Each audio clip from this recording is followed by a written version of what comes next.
À la une, Donald Trump attaque ses alliés de l'OTAN. Les chefs d'État des pays membres de l'OTAN sont réunis à Bruxelles.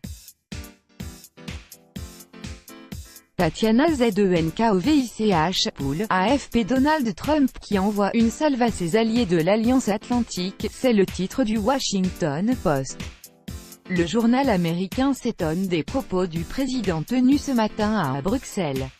Le locataire de la Maison-Blanche s'en est pris frontalement à l'Allemagne, l'accusant d'être « prisonnière » de la Russie pour ses approvisionnements en énergie.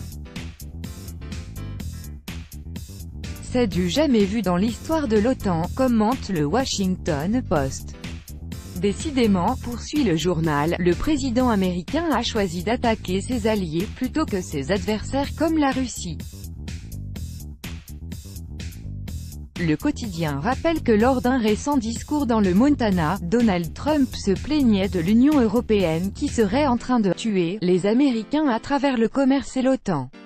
Et d'ajouter que le président russe, lui, en revanche, serait une personne bien. Commentaire du Washington Post, avec Donald Trump on est habitué au fait que des bons deviennent des méchants et vice-versa. Même la télévision d'État russe semble se moquer de Donald Trump. C'est ce qu'écrit le site d'information Mother Jones. D'après le président américain, la rencontre avec son homologue russe pourrait être le plus facile des entretiens prévus en Europe. Des propos qu'une émission de la télévision russe a tourné en dérision. Il a perdu le bon sens, a commenté la présentatrice, en plaisantant sur le fait que Donald Trump pourrait peut-être offrir l'Ukraine à Vladimir Poutine. Haïti, le président doit se réinventer, alors que les Haïtiens tentent de retrouver la normalité après les violences de ce week-end. La presse revient sur cet épisode et épingle la responsabilité du gouvernement. Enfermé dans sa bulle, dans ses obsessions, le président Jovenel Moïse est le seul à n'avoir pas vu venir les événements de ce week-end, écrit le Nouvelliste. Ou pire, il n'en a fait qu'à sa tête et ignoré les multiples mises en garde sur les réseaux sociaux et à la radio contre l'élimination de la subvention des produits pétroliers pour plaire au FMI. Un avis partagé par le Miami Herald. Le gouvernement haïtien, a écrit le journal de Floride, savait très bien qu'une augmentation des prix des carburants serait très impopulaire. Mais il l'a quand même annoncé. En fait, les autorités ont oublié que la politique n'est pas ce qu'on pense, mais ce qu'on fait.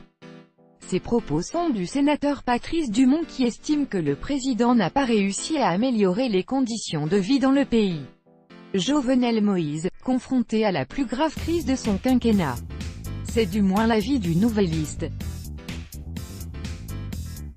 Il est important que le président se remette en question, poursuit le journal, en concluant que le président a le choix entre se réinventer ou perdre le pouvoir avant la fin de son quinquennat. Lutte contre les assassinats des militants de droits de l'homme. Le gouvernement colombien a présenté un plan pour combattre les crimes contre les dirigeants d'associations et de syndicats. C'est à lire dans El Tiempo. D'après le journal, la mesure phare de ce plan est la mise en place de récompenses financières pour toute information qui permettra de retrouver les auteurs des crimes. Le quotidien rappelle que 33 responsables de la société civile ont été assassinés en 2018. Les autorités souhaitent aussi renforcer la sécurité dans les régions les plus concernées par les violences. Vous n'êtes pas seul, a résumé le président Juan Manuel Santos en s'adressant directement aux dirigeants de syndicats et d'organisations des droits de l'homme. La politique européenne d'immigration vue du Brésil. L'hebdomadaire Carta Capital relève ce qui est selon lui une contradiction dans l'attitude à l'égard des migrants.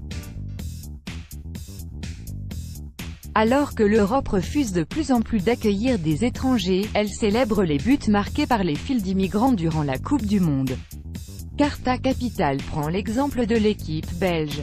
Si le pays avait adopté son actuelle politique d'immigration dans les années 80 ou 90, aucun Lukaku, Chadli ou Fellaini n'aurait joué dans l'équipe nationale.